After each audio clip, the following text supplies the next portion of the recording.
Here's a big question, and it goes back to this moment right here when David cut Saul's cloak. Here's the question for you. Whose authority are you undercutting? Whose authority are you undercutting? We do this all the time by our words, our attitudes, our actions.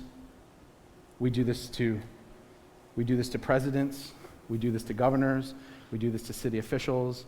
Students, we do this to parents. We undercut authority all the time.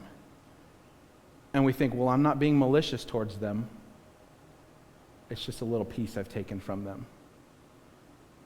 But David was deeply convicted. And the reason that David remained a man of God was because he moved with his convictions.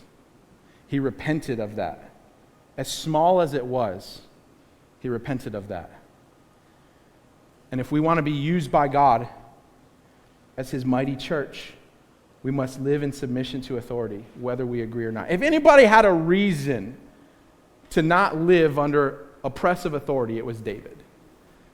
If anybody had the power to change it, it was David. But he knew that God had a plan, and he just continued to trust God's plan, right?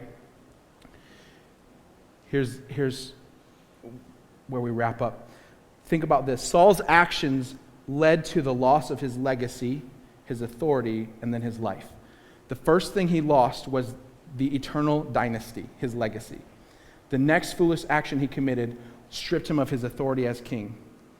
The final action with the witch stripped him of his life.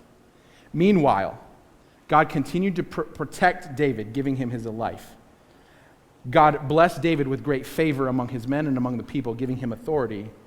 And then as king, God gave David an eternal legacy by bringing Jesus into his line. Life, authority, and legacy, those things are made